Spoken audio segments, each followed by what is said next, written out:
Hello everyone, good morning. कैसे हैं आप लोग? स्वागत है आपका online benches defence bye Exampur पर। मैं आपका जीएस मेंटर ज्ञान प्रकाश झा आपके सामने हाजिर हूँ पॉलिटी की क्लास लेकर। तो जितने भी बच्चे देख रहे हैं सभी बच्चे एक बार जल्दी से सेशन को लाइक कर देंगे, सभी बच्चे सेशन को शेयर कर देंगे। फिर हम लोग स्टार्ट करते हैं आज के सेशन को और देखते हैं आज के इंपॉर्टेंट और शानदार प्रश्नों। ठीक है, तो सभी बच्चे जल्दी से एक बार जुड़ जाइएगा। ठीक है, तो चलिए हम लोग स्टार्ट करते हैं आज के सेशन को और देखते हैं आज के इंपॉर्टेंट और शानदार सवाल। यानी दोस्तों आज के जो सवाल हैं वो काफी अच्छे लेवल के हैं। आप लोग देखेंगे सवालों को खुद ही आपको पता चलेगा। तो चलिए स्टार्ट करते हैं। आज का पहला प्रश्न आपके स्क्रीन के ऊपर आ चुका है। इस सवाल को आप लोग ध्यान से पढ़ेंगे। कहा जा रहा है with reference to Election Commission of India consider the following statement. देखिए, कॉन्स्टिट्यूशनल बॉडीज यानी कि संवैधानिक निकाय एक ऐसा मतलब टॉपिक है जहां से आपके एग्जाम में प्रश्न बनते हैं। पिछले वर्षों में कई बार यहां से सवाल पूछे गए हैं। यहां पर आपसे पूछा जा रहा है कि the Election Commission of India is a statutory body constitutional constituted through the act of parliament. और दूसरा, the chief election commissioner of India can be removed from his office similar to the removal of a जज of the supreme Court of India. आपसे पूछा जा रहा है which of the following given option is are correct. बहुत ही अच्छा और बहुत ही शानदार सवाल है। तो देखिए, जब हम बात करते हैं इस सवाल की, आपको पता है election Commission of India it is not a statutory body because but it is a constitutional body under article 324। ठीक है ना, आर्टिकल 324 में दोस्तों इससे संबंधित प्रावधान है, हाँ या नहीं बताइए। इलेक्शन कमीशन से संबंधित प्रावधान कहां पर है?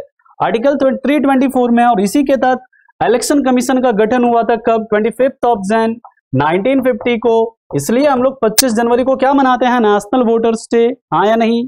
ठीक है, तो पहला वाला स्टेटमेंट तो एकदम गलत ही हो गया कि भैया ये स्टैट्यूटरी बॉडी है ही नहीं। दूसरी बात करते हैं, द चीफ इलेक्शन कमिश्नर है यहां पर, ध्यान से देखिएगा क्या है? Chief election commissioner. और चीफ इलेक्शन कमिश्नर को हम लोग सेम उसी प्रोसेस से रिमूव करते हैं जैसे कि जज of Supreme Court of India. यानी कि जो दूसरा वाला स्टेटमेंट है दोस्तों वो क्या है आपका? बिल्कुल ही करेक्ट है। क्या है? बिल्कुल ही करेक्ट है, हाँ या नहीं? यस और नो? और याद रखिएगा इसके लिए दोस्तों किस प्रकार के मेजॉरिटी की आवश्यकता होती है अगर सुप्रीम कोर्ट के जज को रिमूव करना है? एब्सोल्यूट मेजॉरिटी चाहिए। क्या चाहिए? एब्सोल्यूट मेजॉरिटी चाहिए। यानी कि आपका एक तो 2/3 मेजॉरिटी चाहिए आपका प्रेजेंट एंड वोटिंग का, और टोटल स्ट्रेंथ का भी 50% होना चाहिए, तभी आप रिमूव कर सकते हो ना इन्हें। तो इस प्रकार इसका अगर देखें सही उत्तर, तो दोस्तों इसका सही उत्तर क्या हो जाएगा? Option B 2 only is the correct answer. Yes और नो? चलिए बहुत बढ़िया, अगले क्वेश्चन की तरफ चलते हैं दोस्तों। अगला क्वेश्चन, अगला सवाल, ध्यान से सवाल को पढ़ो। कहा जा रहा है कंसीडर द फॉलोइंग स्टेटमेंट। सारे सवाल बहुत ही अच्छे और बहुत शानदार हैं। कहा जा रहा है ए सुप्रीम कोर्ट जज hold the office till the age of 62। और दूसरा, एससी जज can only be removed on the ground of misbehaviour, है ना। और आपसे पूछा जा रहा है which of the following statement given is are correct. यहां पर दो स्टेटमेंट आपको दिए गए हैं और आपसे पूछा जा रहा है कि इसमें से कौन सा सत्य है। ठीक है, तो ध्यान से पढ़िए। सुप्रीम कोर्ट के जजों का जो रिटायरमेंट एज होता है भाई साहब, वो कितना? 62 साल होता है क्या? अरे भैया कितना होता है? 65 साल। 62 साल नहीं, क्या होता है? 65 साल होता है। हाईकोर्ट के जजों का जो रिटायरमेंट एज होता है ना, दैट इज 62 ईयर। तो पहला वाला क्या हो गया? इनकरेक्ट। दूसरे वाले पे आते हैं, सुप्रीम कोर्ट जज can only be removed on the ground of misbehaviour, है ना। यानी कि देखिए, सुप्रीम कोर्ट के जजों को रिमूव करने के लिए जो ग्राउंड होना चाहिए वो दो है। एक तो प्रूव्ड मिसबिहेवियर यानी कि साबित कदाचार, है ना, प्रूव्ड मिसबिहेवियर, साबित कदाचार। और दूसरा क्या होना चाहिए? इनकैपेसिटी यानी असमर्थता। हमारे संविधान में ये चीजें मेंशन्ड है। यानी कि अगर बात करें दोस्तों तो सुप्रीम कोर्ट के जज को सिर्फ मिसबिहेवियर नहीं बल्कि प्रूव्ड मिसबिहेवियर और इनकैपेसिटी, इस दोनों ही ग्राउंड पर क्या कर सकते हैं? रिमूव कर सकते हैं। यानी कि जो आपका यहां पर दोस्तों सही उत्तर ना तो ये सही है और ना ही ये सही है, और आपसे करेक्ट पूछा जा रहा है तो सही उत्तर क्या हो जाएगा? Neither 1 not 2। सभी को समझ में आ रहा है? किसी को कोई तकलीफ यहां तक, किसी को कोई परेशानी, समस्या, दुविधा है तो आप लोग बता सकते हैं। और अगर समझ में आ रहा है दोस्तों तो सेशन को सभी बच्चे शेयर करिए, सभी बच्चे सेशन को लाइक भी करते रहेंगे। ठीक है, नेक्स्ट क्वेश्चन की तरफ चलते हैं हम लोग। अगला क्वेश्चन, अगला सवाल आपके स्क्रीन के ऊपर, ध्यान से पढ़ो सवाल को। किसी भी सवाल को मतलब ऐसा नहीं है, आराम से पढ़ना है, ध्यान से पढ़ना है, इसके बाद आपको उत्तर देना है। कहा जा रहा है which of the following features of constitution have been borrowed from the Government of India Act 1935। मैंने आपको पहले भी बताया और फिर से बता रहा हूं आपको, sources of constitution of India बहुत इंपॉर्टेंट है, यहां से आपके एग्जाम में सवाल बनता है, तो इसलिए आप ध्यान से इस सवाल को पढ़िए। कहा जा रहा है कि कौन से इसमें प्रावधान जो ये हमने कहां से लिए हैं, गवर्नमेंट ऑफ इंडिया एक्ट 1935 से लिए हैं। Office of governor, concurrent list, emergency provisions, rule of law. तो देखिए, आपको इतना तो पता होगा हर एक बच्चे को, मैंने कई बार क्लास में बताया है कि समवर्ती सूची, concurrent list is taken from where, it is taken from Australia. यानी जो समवर्ती सूची है ये हमने कहां से लिया है, ये हमने ऑस्ट्रेलिया से लिया है। और याद रखिएगा, जहां जहां पर 2 है, यानी कि 2 लिया नहीं, तो जहां पर 2 है उसको तो हटा दो, यानी कि सी और डी तो होगा नहीं। अब हमारे पास क्या बचा, एक तो ए एक तो बी। ऑफिस ऑफ गवर्नर यानी राज्यपाल का जो कार्यालय है, आर्टिकल 153 के तहत इसका कॉन्स्टिट्यूट करते हैं। जो राज्यपाल के कार्यालय का जो प्रावधान है हमारे संविधान के आर्टिकल 153 में है। और याद रखिएगा दोस्तों, ऑफिस ऑफ गवर्नर जो है ये कहां से लिया गया, गवर्नमेंट ऑफ इंडिया एक्ट से लिया गया। यानी कि आपका जो सही उत्तर हो जाएगा वो क्या हो जाएगा, 1, 3 एंड 4। इमरजेंसी प्रोविजंस जो है, इसके भी दोस्तों कुछ प्रोविजंस कहां से लिए गए हैं, गवर्नमेंट ऑफ इंडिया एक्ट से लिए गए हैं। और कुछ प्रोविजन जो है ये कहां से लिया, हमने जर्मनी के कॉन्स्टिट्यूशन से लिया है, जिसे हम वीमर कॉन्स्टिट्यूशन भी बोलते हैं। बाकी रूल ऑफ लॉ, इससे संबंधित प्रावधान भी दोस्तों कहां से लिए गए हैं, गवर्नमेंट ऑफ इंडिया एक्ट से लिए गए हैं। यानी कि सही उत्तर इसका क्या हो जाएगा, option B, 1, 3 and 4 is the right answer.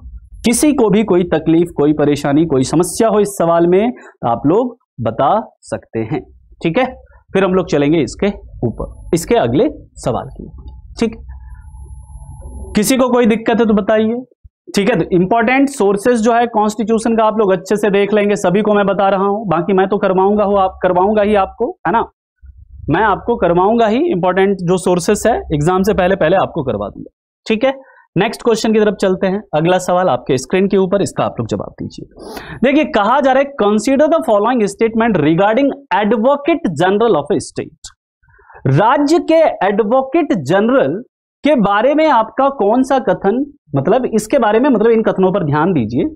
कहा जा रहा है the advocate general of a state must be qualified to be appointed as जज ऑफ ए हाई कोर्ट। आपको यह पता है, मैंने पिछली क्लास में भी आपके साथ मतलब बताया था आपको कि अटॉर्नी जनरल बनने के लिए किसके समान क्वालिफिकेशन चाहिए, सुप्रीम कोर्ट के जज के समान चाहिए। तो हाई कोर्ट का जो हाई कोर्ट है, हाई कोर्ट मतलब अगर जो एडवोकेट जनरल है स्टेट का, ये हाईएस्ट लीगल अथॉरिटी है किसका, हाईएस्ट लॉ अथॉरिटी है किसका, स्टेट का।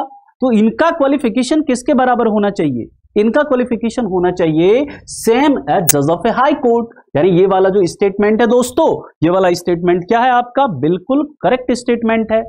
दूसरे स्टेटमेंट पे आते हैं, constitution specifies the age of advocate general to be not more than 65 year.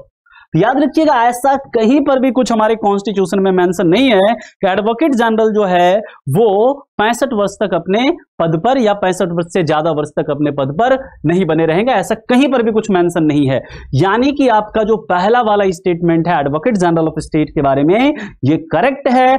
दूसरा वाला जो स्टेटमेंट है दोस्तों वो क्या है आपका, इनकरेक्ट है। यानी कि सही उत्तर क्या है दोस्तों, इसका option A is the right answer. Clear है सभी बच्चों को ये सवाल?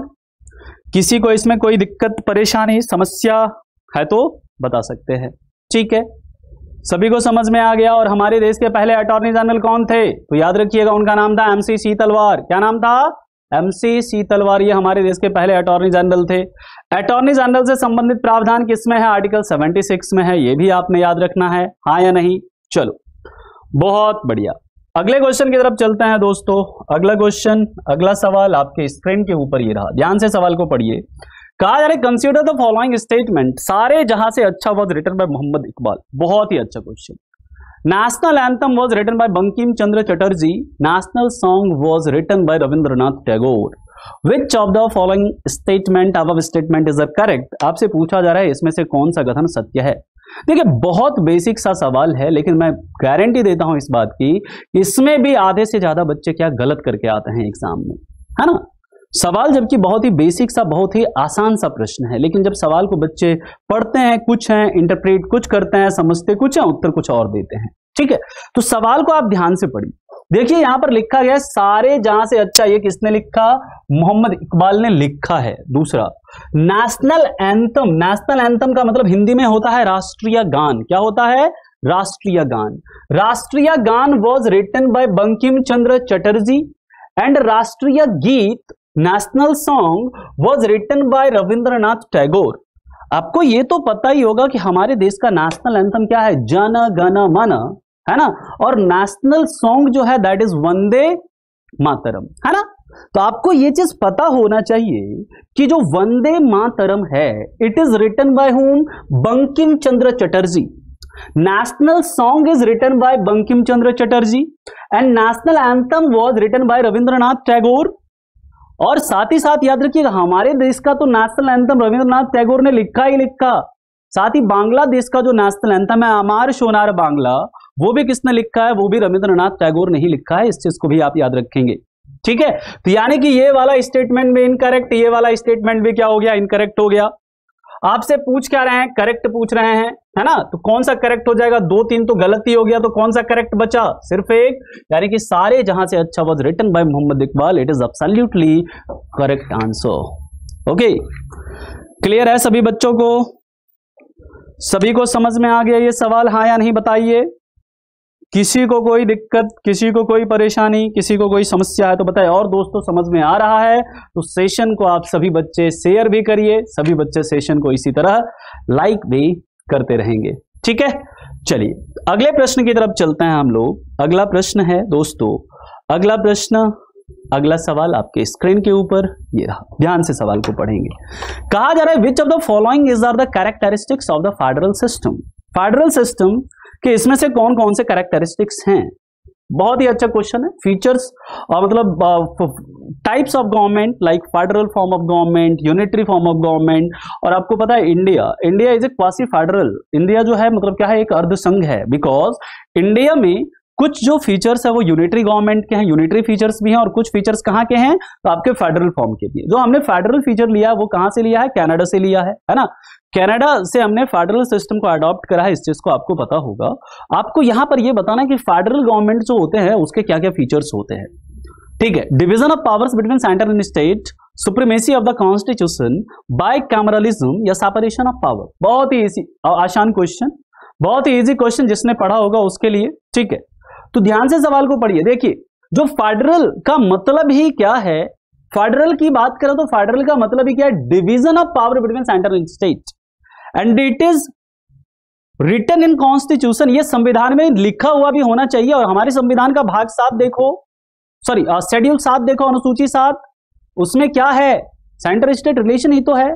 3 लिस्ट है, यूनियन लिस्ट, कंकरेंट लिस्ट और state list.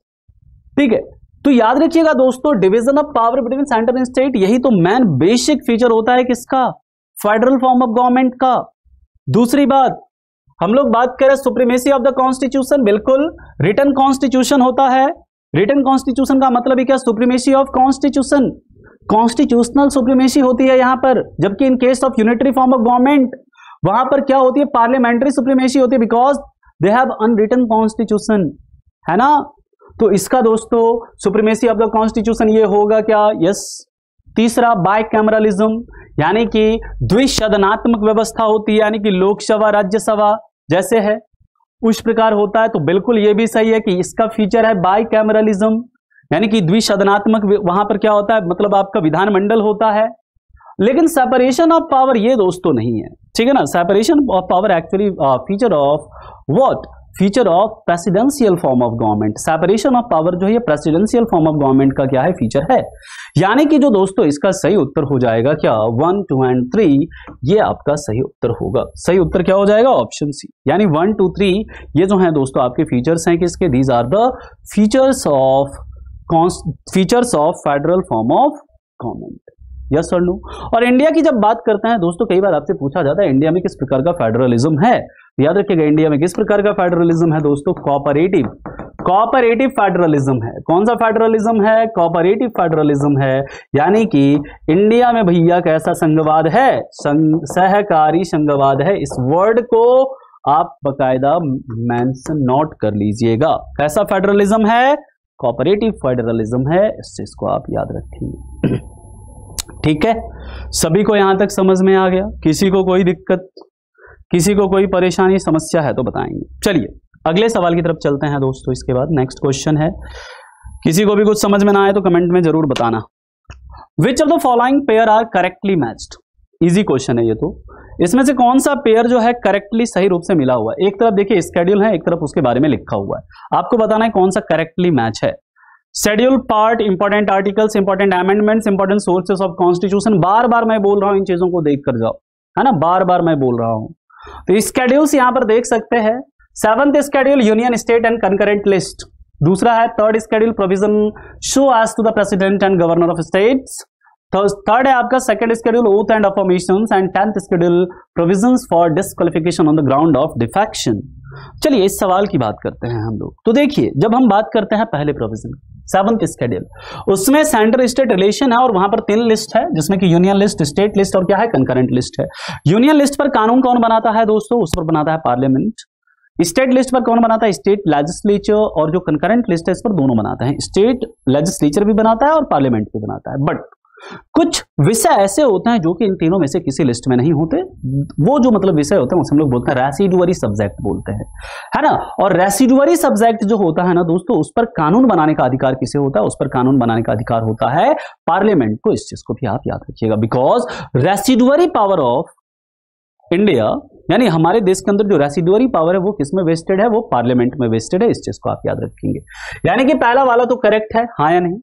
3rd schedule provision so as to the president and governor of the state. अरे भैया क्या बात कर रहे हो, 3rd स्केड्यूल में क्या है, 3rd स्केड्यूल में तो ओथ एंड अफर्मेशन है ना, शपथ एवं प्रतिज्ञान है ना। यहां पर गवर्नर और प्रेसिडेंट की बात कहां से की गई, नहीं है ये करेक्ट, है ना। 3rd स्केड्यूल में क्या है, ओथ एंड अफर्मेशन यानी शपथ एवं प्रतिज्ञान। 2nd schedule oath and affirmation कुछ भी। 2nd स्केड्यूल में क्या है, सैलरी, वेतन, है ना। क्या है यहां पर, वेतन है, यानी कि ये भी गलत देखो और ये भी क्या हो गया, गलत हो गया। और अब यहां पर 10th स्केड्यूल की बात करते हैं, provision for disqualification on the ground of defection, यानी दल बदल कानून, है ना। एंटी डिफेक्शन लॉ बिल्कुल 10th स्केड्यूल में है। कब जोड़ा था इसे हमने, 52वें संविधान संशोधन के तहत, कब, 1985 में जोड़ा था, है ना। और किसी भी मेंबर के डिस्क्वालिफिकेशन मतलब डिफेक्शन के आधार पर किसी मेंबर को डिस्क्वालीफाई करना है, वह हाउस के जो प्रिजाइडिंग ऑफिसर हैं, जो पीठासीन अधिकारी हैं, वो डिस्क्वालीफाई करते हैं, याद रखिएगा। ठीक है, क्लियर है यहां तक। यानी कि आपका जो सही उत्तर हो जाएगा यहां पर पहला वाला करेक्ट है, सही मिला हुआ है, और ये जो चौथा वाला है वो भी आपका सही मिला हुआ है। तो सही उत्तर क्या हो जाएगा दोस्तों, option D 1 and 4 only is the correct answer. Yes और नो, हाँ या नहीं बताइए। किसी को यहां तक कोई तकलीफ, कोई समस्या, कोई परेशानी है तो बता सकते हैं। ठीक है, अगले सवाल पर चला जाए। सभी को समझ में आ रहा है ना, चलिए बहुत बढ़िया। नेक्स्ट क्वेश्चन, अगला सवाल। अगला क्वेश्चन ध्यान से पढ़ो। कहा जा रहा है कि in which of the following cases the supreme Court held federalism to be part of basic structure of the constitution. यानी कि इसमें से किस केस में सुप्रीम कोर्ट ने यह कहा कि फेडरलिज्म जो है वो बेसिक मतलब क्या है, स्ट्रक्चर है किसका, हमारी कॉन्स्टिट्यूशन का। यह आपसे पूछा जा रहा है, जवाब दीजिएगा। हाँ जी, सभी लोग इसका जवाब दीजिए। और सेशन को सभी बच्चे अधिक से अधिक शेयर भी करें, सभी बच्चे सेशन को लाइक भी करते रहिए जितने भी बच्चे देख रहे हैं। Federalism to be a part of basic structure of the constitution, ये आपसे पूछा जा रहा है। सारे केसेस यहां पर जितने भी हैं, सारे केसेस आपके इंपॉर्टेंट हैं, है ना। जितने भी केसेस हैं यहां पर, सारे केसेस बहुत ही इंपॉर्टेंट हैं। ठीक है,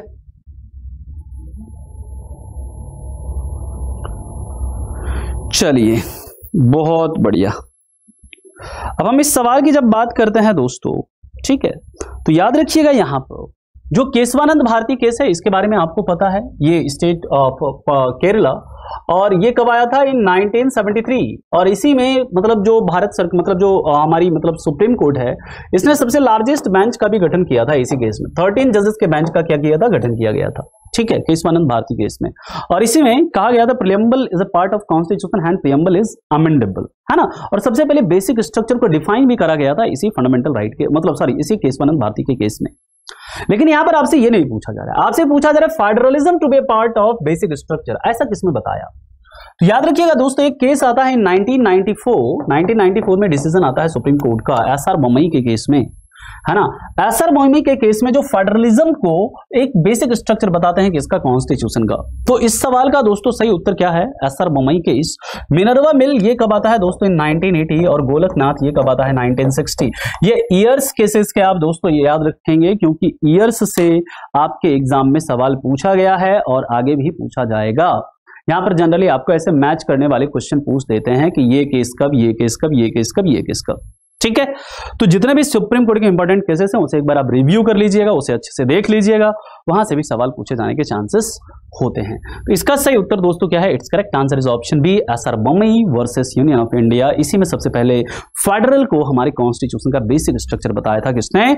सुप्रीम कोर्ट ने। किसको? फेडरलिज्म को। ठीक है, नेक्स्ट क्वेश्चन की तरफ चलते हैं। इसके बाद अगला क्वेश्चन है, अगला सवाल है आपके स्क्रीन के ऊपर। नेक्स्ट क्वेश्चन ये रहा, ध्यान से सवाल को पढ़िए।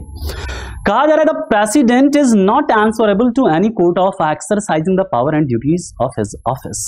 एंड सेकंड है article 365 empowers the president to hold that a situation of constitutional failure has arisen in a state। कहा जा रहा है प्रेसिडेंट जो है भारत के किसी भी न्यायालय में अपने मतलब डिसीजन के लिए, है ना, अपने निर्णय के लिए, अपने पावर एंड ड्यूटीज को मतलब करने के लिए आंसरेबल नहीं है किसी भी कोर्ट में। और दूसरा कहा जा रहा है article 365 empowers the president to hold that a situation of constitutional failure has arisen in a state। Article 365 जो है ये राष्ट्रपति को ये मतलब शक्ति देता है कि वो किसी भी राज्य में मतलब जो है संवैधानिक विफलता की घोषणा कर सकते हैं, है ना। यानी कि प्रेसिडेंट रूल जो है एक तरह से उसकी बात की जा रही है। ठीक है, तो याद रखिएगा दोस्तों, यहां पर जो प्रेसिडेंट जो है आपके किसी भी कोर्ट में आंसरेबल नहीं होंगे अपने ऑफिस, जो मतलब वो अपने ऑफिस के कार्य कर रहे हैं उसके लिए। और दूसरा article 365 empowers the president to hold that a situation of constitutional failure arisen in a state। ये वाला तो देखो बिल्कुल करेक्ट है, ये तो सभी बच्चों को पता होगा, है ना। आर्टिकल 356 के तहत वो प्रेसिडेंट रूल डिक्लेयर करते हैं, लेकिन इनको जो ये पावर मिला है ना, वो आर्टिकल 365 के तहत उनको इंपावर किया गया, ये शक्ति प्रदान की गई है। ठीक है, क्लियर है। जब लेकिन बात करते हैं दोस्तों पहले स्टेटमेंट की, तो president is not answerable to any court.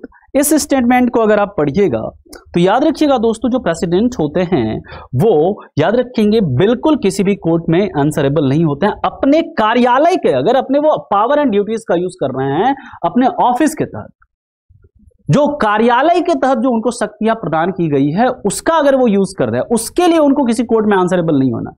लेकिन अगर वो कोई क्राइम कर देते हैं ऑफिस के बाद, है ना, अपने कार्यालय के अलावे अगर वो कोई क्राइम कर देते हैं, कोई क्रिमिनल ऑफेंस कर देते हैं, ठीक है, फिर उसके लिए उनको क्या होगा? कोर्ट में आंसरेबल होना पड़ेगा। Clear point. इसलिए यहां पर लिखा गया है कि to any court for exercising the power and duties of his office, है ना, ऑफ हिज ऑफिस, इसके लिए इनको किसी भी कोर्ट में आंसरेबल नहीं होना है। इस चीज को याद रखिएगा। यानी कि पहला वाला भी स्टेटमेंट करेक्ट है और दूसरा वाला भी स्टेटमेंट करेक्ट है। It means your both option is correct. बहुत ही अच्छा और बहुत ही बेहतरीन सवाल था दोस्तों। इसके बाद हम लोग चलेंगे अगले सवाल के ऊपर। यहां तक किसी भी बच्चे को कोई तकलीफ, परेशानी, समस्या है तो बता सकते हैं, और समस्या नहीं है तो सेशन को आप सभी बच्चे शेयर भी करेंगे, सभी बच्चे सेशन को इसी तरह लाइक भी करते रहिए। नेक्स्ट क्वेश्चन, अगला सवाल आपके स्क्रीन के ऊपर आ चुका है। Consider the following statement. कहा जा रहा है DPSPs are positive obligations of the state and DPSPs are non justiciable in character, which of the following statement is are correct. इसके बारे में मैं बताइए कितनी बार मैंने क्लास में आपको इन चीजों के बारे में बताया है कि डीपीएसपी पार्ट 4 में है, आर्टिकल 36 से 51 तक है, आयरलैंड से लिया है हमने। ये पॉजिटिव ऑब्लिगेशन किसके लिए है? स्टेट के लिए। नेगेटिव ऑब्लिगेशन किसके लिए है? सिटीजन्स के लिए है। ये जस्टिसिएबल नहीं है नेचर में, है ना, जबकि fundamental rights are justiciable in nature, fundamental rights are positive obligation to citizens और नेगेटिव ऑब्लिगेशन टू स्टेट, है ना। ये सारी चीजें आपको कई बार क्लास के अंदर डिस्कस की है, क्लास में कई बार ये चीजें आपको बताई गई है। तो यहां पर देखिए पहला स्टेटमेंट करे डीपीएसपी, राज्य के नीति निर्देशक तत्व, कहां से लिया, आयरलैंड से। पार्ट 4 में है 36 से 51 तक है। Positive obligation of the state, तो बिल्कुल सही है ना, राज्यों के लिए क्या है, पॉजिटिव ऑब्लिगेशन ही तो है। दूसरी बात, DPSPs are non justiciable in character, तो ये नॉन जस्टिसिएबल है ना, न्यायालय के द्वारा प्रवर्तनीय है क्या, बिल्कुल भी नहीं है, क्योंकि इसके प्रावधान सरकार का मर्जी होगा तभी वो लागू करेंगे, जबरदस्ती न्यायालय इसे लागू नहीं करवा सकते हैं, है ना। वो राज्य के मर्जी के ऊपर है कि वो इसके प्रोविजंस को इन्फोर्स करता है या नहीं करता है। It is not enforceable by the court, ठीक है, यही होता है नॉट जस्टिसिएबल का मतलब। जबकि फंडामेंटल राइट्स अगर आपको नहीं मिलता है तो आप तुरंत कहां चल जाते हैं, कहां पहुंच जाते हैं आप तुरंत, you can directly go to high court और you can directly go to Supreme Court. अगर आपके फंडामेंटल राइट का वायलेशन होता है तो, और उस केस में सुप्रीम कोर्ट रिट जारी करती है under article 32 and high court writ जारी करती है अंडर आर्टिकल 226। ओके, तो it means it's correct answer is both of the options, both of the statement is correct, यानी कि सही उत्तर क्या है दोस्तों, आपका option C, both 1 and 2 is the right answer. किसी को कोई दिक्कत इसमें, सभी को समझ में आ रहा है, हाँ जी, चलो बहुत बढ़िया। अगले क्वेश्चन की तरफ चलते हैं दोस्तों। इसके बाद हम लोग अगला क्वेश्चन, अगला सवाल आपके स्क्रीन के ऊपर आ चुका है, इसका आप लोग जवाब दीजिए। कहा जा रहा है which of the above statement is are incorrect, ध्यान से देखिएगा, यहां पर इनकरेक्ट है लिखा हुआ, और बहुत ही अच्छा सवाल है, बहुत ही बेहतरीन प्रश्न है, बहुत ही शानदार सवाल है। The official language of the union is to be Hindi written in Devanagari script, यानी जो भारत संघ की जो भाषा होगी देवनागरी लिपि में हिंदी होगी, ठीक है। दूसरा कह रहा है state legislature have the authority to decide on the official language of the state, यानी कि स्टेट लेजिस्लेचर, राज्य विधानमंडल को यह अधिकार है कि वो अपने ऑफिशियल लैंग्वेज, अपने राजकीय भाषा का चुनाव कर सकें। तीसरा, all proceedings in supreme court have to be Hindi and English only, ठीक है। बताइए, अब आपसे पूछा जा रहा है कौन सा इसमें से इनकरेक्ट है, हाँ जी बताएं सभी लोग।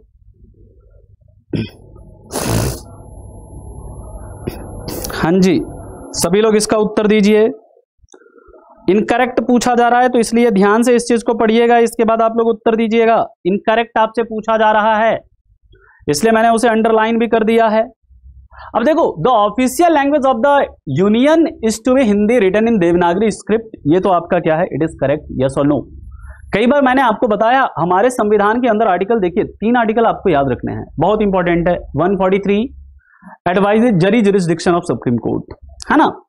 इसके बाद याद रखिएगा कौन सा, article 243 constitutional status to panchayati raj and local मतलब and municipalities, and article 343 Hindi written in Devanagari script is official language of India, यह आर्टिकल 343 कहता है ना। और याद रखिएगा दोस्तों, आर्टिकल 351 क्या कहता है, यह कहता है development of Hindi language, Hindi भाषा के विकास की बात करता है कौन, आर्टिकल 351। और दूसरे स्टेटमेंट की जब बात करते हैं, दूसरा स्टेटमेंट देखिए क्या लिखा गया है। दूसरा स्टेटमेंट आपका लिखा हुआ है state legislature have the authority to decide on official languages of the state, हर राज्य के राज्य विधानमंडल को यह अधिकार है कि वो अपने राजकीय भाषा को चुनाव करे, ठीक है। ये भी क्या है हमारा, बिल्कुल करेक्ट है। दूसरा वाला स्टेटमेंट भी क्या है, absolutely correct. And third, all proceedings in the supreme court have to be in Hindi and English only, भैया यहां पर हिंदी नहीं है ना, इन इंग्लिश ओनली। और ऐसा कहता है आर्टिकल 348, क्या कहता है ये, आर्टिकल 348, इस चीज को भी आप याद रखेंगे। किसी को कोई दिक्कत हो, किसी को कोई समस्या हो, किसी को कोई परेशानी हो तो आप बता सकते हैं। यानी कि दोस्तों आपसे पूछा जा रहा है इनकरेक्ट, तो इनकरेक्ट कौन सा है, सिर्फ आपका 3 ओनली इज इनकरेक्ट, यानी कि सही उत्तर क्या है दोस्तों, इसका option C is the right answer, है ना। Option C is the right answer. बहुत ही अच्छा क्वेश्चन था, बहुत ही शानदार सवाल था, इस चीज को आप याद रखिएगा। ये जितने भी आर्टिकल्स मैंने आपको बताए हैं, आर्टिकल 343, आर्टिकल 351, आर्टिकल 348, ये फ्रीक्वेंटली आपके पेपर में, फ्रीक्वेंटली आपके एग्जाम में पूछे गए हैं और आगे भी आपके एग्जाम में पूछे जाते रहेंगे। ठीक है, क्लियर है यहां तक? चलो नेक्स्ट क्वेश्चन की तरफ चलते हैं दोस्तों। अगला क्वेश्चन है, अगला सवाल है आपके स्क्रीन के ऊपर, ध्यान से सवाल को पढ़िएगा, इसके बाद आप लोग उसका उत्तर दीजिएगा। Which among the following ideals in the preamble to the Constitution of India has been borrowed from the Russian Constitution? कहा जा रहा है इसमें से किस प्रोविजन को हमने रसिया के संविधान से अडॉप्ट करा है? रशियन कॉन्स्टिट्यूशन से अडॉप्ट हमने क्या किया है? Justice, liberty, equality and fraternity. जो हमारे प्रियम्बल में ये सभी वर्ड है ना, जस्टिस कितने प्रकार का? Political justice, economic justice and social justice, ये 3 प्रकार की जस्टिस की बात करी गई हमारे प्रियम्बल में। इक्वालिटी भी है ना, equality of opportunity and equality of status, है ना, 2 प्रकार की इक्वालिटी की बात करी गई है। लिबर्टी, 5 प्रकार के लिबर्टी की बात करी गई है। देखो 3 प्रकार के जस्टिस की, कौन कौन सा? Social, economic and political. Liberty कितने प्रकार के? 5 प्रकार की। Liberty of faith, liberty of expression, और भी कई सारी चीजें हैं इसमें। इक्वालिटी की बात करते हैं, 2 प्रकार की इक्वालिटी की बात करी गई है, equality of status and equality of opportunity, है ना। फ्रेटर्निटी, भाईचारे की भी बात करी गई है, हाँ या नहीं? लेकिन याद रखिएगा ये सारी जो शब्द लिए गए हैं, ये जो वर्ड लिए गए हैं, ये हमने कहां से लिया? फ्रांस रिवॉल्यूशन, फ्रांसीसी क्रांति से ली गई है। जबकि दोस्तों जस्टिस, तीनों ही प्रकार के जस्टिस की जब बात करें, कहां से लिया हमने? रसिया के कॉन्स्टिट्यूशन से ली है। तो it's correct answer is option A. Option A is the right answer. ठीक है, सभी को समझ में आ गया? किसी को कोई दिक्कत? समझ में आ रहा है दोस्तों? तो सेशन को सभी बच्चे शेयर भी करिए, सभी बच्चे सेशन को लाइक भी करते रहें, जितने भी बच्चे देख रहे हैं। ठीक है, चल अगले सवाल की तरफ चलते हैं। ठीक है, और कोई भी डाउट है तो बता सकते हैं आप लोग, है ना। किसी भी प्रकार की कोई परेशानी हो तो आप लोग बता सकते हैं। चलिए नेक्स्ट क्वेश्चन की तरफ चलते हैं। अगला क्वेश्चन है, ध्यान से सवाल को पढ़िए, बहुत ही अच्छा क्वेश्चन फिर से आपके स्क्रीन के ऊपर। यहां पर देखिए कहा जा रहा है consider following statement regarding the speaker. Speaker यानी कि स्पीकर कहां पर होंगे? लोकसभा में ही होंगे ना, राज्यसभा में तो चेयरमैन होते हैं। The speaker may be removed by resolution passed by both houses of parliament by majority of the houses. The speaker may not a member of the house at the time of his election as a speaker, but he she shall become a member within 6 months. Which of the above statement is are correct? Speaker के बारे में निम्न कथनों पर ध्यान दीजिए और आपको बताना है कि इसमें से कौन सा कथन सत्य है ना, कौन सा कथन सत्य है, यह आपसे पूछा जा रहा है। तो देखिए जब भी हम स्पीकर की बात करते हैं, when we talk about speaker, तो स्पीकर को जब हटाना है तो भैया अगर राज्यसभा के स्पीकर को हटाना है, वहां पर राज्यसभा का चेयरमैन होता है ना, राज्यसभा के तो चेयरमैन होते हैं, स्पीकर तो होते ही नहीं है। यहां पर बात की जा रही है स्पीकर की, और स्पीकर को जब भी हटाएंगे तो दोनों हाउसेस की जरूरत है क्या? अरे भैया स्पीकर लोकसभा के होते हैं तो सिर्फ लोकसभा में हमें मेजोरिटी चाहिए, और कैसी मेजोरिटी चाहिए? इफेक्टिव मेजोरिटी चाहिए। कैसी मेजोरिटी? इफेक्टिव मेजोरिटी चाहिए, है ना। इस चीज को भी आप याद रखेंगे, यानी कि यहां पर बोथ जो हाउसेस लिखा गया है एकदम गलत लिखा गया है, बिल्कुल इनकरेक्ट है ये। दूसरा स्टेटमेंट पे आ जाओ, कहा जा रहा है speaker may not be A member of the house at the time of his her election. ठीक है, जब भी स्पीकर का चुनाव होता है वो जब अपने पद पर रहता है तो वो क्या होते हैं? उसके सदस्य नहीं होते, मतलब फिर संसद के वो सदस्य नहीं रहते हैं। लेकिन वो आफ्टर रेजिग्नेशन, जब वो रिजाइन करते हैं ना, रिजाइन करने के बाद वो किसी पार्टी को ज्वाइन कर सकते हैं। लेकिन अपने पद पर रहते हुए वो किसी भी पार्टी, कोई भी पार्टी को ज्वाइन नहीं कर सकते, यानी किसी के भी सदस्य नहीं होते। यानी कि दूसरा वाला भी जो स्टेटमेंट है ना भैया, वो भी क्या है आपका? इनकरेक्ट है। दूसरा वाला भी स्टेटमेंट क्या है आपका? इनकरेक्ट है। यानी कि आपका सही उत्तर क्या? करेक्ट आपसे पूछ रहे थे ना, नाइदर 1 नॉर 2, कोई भी करेक्ट नहीं है। समझ में आ गया सभी को? हाँ या नहीं बताओ? समझ में आ रहा है तो सेशन को सभी बच्चे शेयर भी करो, सभी बच्चे सेशन को लाइक भी करते रहिए, जितने भी बच्चे देख रहे हैं, है ना। और किसी को भी कोई डाउट, कोई परेशानी, कोई दुविधा है तो आप लोग बता सकते हैं कमेंट। चलिए बहुत बढ़िया, अगले सवाल की तरफ चलते हैं। चलो नेक्स्ट क्वेश्चन की तरफ चलते हैं, देखते हैं अगला क्वेश्चन क्या कह रहा है। ध्यान से पढ़ो सवाल को। कहा जा रहा है कंसीडर द फॉलोइंग स्टेटमेंट, इन कथनों को ध्यान से पढ़िए। Preamble is used to interpret the provisions as to fundamental rights and DPSPs. Preamble, although not a part of Constitution, can be amended just like any other provisions of the Constitution. Which of the above statement is correct? Hindi में मैं सवाल को पढ़ दे रहा हूं। कहा जा रहा है प्रस्तावना जो है इसका यूज किया जाता है मौलिक अधिकारों और डीपीएसपी यानी राज्य के नीति निर्देशक तत्वों के प्रोविजंस को इंटरप्रेट करने के लिए यानी उसकी व्याख्या के लिए। दूसरा, प्रियम्बल ऑल्दो प्रियम्बल जबकि हमारे संविधान का पार्ट नहीं है, फिर भी इसे संविधान के अलग प्रोविजंस की तरह ही अन्य जो प्रावधान है संविधान के, उनमें जैसे संशोधन होता है उसी प्रकार हम लोग प्रियम्बल में भी संशोधन करते हैं। ठीक है, दूसरा स्टेटमेंट आपका ये कह रहा है और आपसे पूछा जरा इसमें से कौन सा स्टेटमेंट करेक्ट है, बताइए। Preamble is also an important topic. Preamble से भी आपके एग्जाम में एक सवाल तो निश्चित रहेगा, ज्यादा भी हो सकता है लेकिन एक तो निश्चित रहेगा। तो प्रियम्बल के जितने वर्ड्स हैं अच्छे से पढ़ लो, प्रियम्बल में क्या क्या बातें हैं अच्छे से पढ़ लो, है ना। कैसे प्रियम्बल बना ये भी पढ़ लीजिए। पता ही आपको ऑब्जेक्टिव रिजोल्यूशन था किसका, जवाहरलाल नेहरू का। उन्होंने 13 दिसंबर 1946 को संविधान सभा के सामने क्या रखा था, उद्देश्य प्रस्ताव, जिसे संविधान सभा ने 22 जनवरी 1947 को क्या किया था, पास किया था। वही चलकर हमारा क्या बनता है, वही आगे चलकर हमारा क्या बनता है, प्रियम्बल यानी प्रस्तावना बनता है। आप लोग कमेंट में बताएंगे कि प्रियम्बल जो है हमने ये प्रोविजन हमने कहां से लिया है ना। प्रस्तावना का जो प्रोविजन है ये हमने कहां से लिया, तो आप लोगों को पता ही होगा कहां से लिया हमने, अमेरिका से। ठीक है, तो preamble is used to interpret the provisions as to fundamental rights and DPSP. अरे बिल्कुल सही है ये तो, है ना। फंडामेंटल राइट्स और डीपीएसपी के प्रावधान को जब भी इंटरप्रेट करना है तो वहां पर क्या करते हैं, प्रियम्बल का क्या करते हैं, सहारा लेते हैं। ठीक है, प्रस्तावना का हम लोग क्या करते हैं, सहारा लेते हैं। Preamble although not part of constitution, अरे अभी बताया मैंने कि Kesavananda Bharati case 1973 in which supreme court defined the basic structure of the constitution, और सुप्रीम कोर्ट ने उस डिसीजन में कहा था कि preamble is a part of constitution and preamble is amended.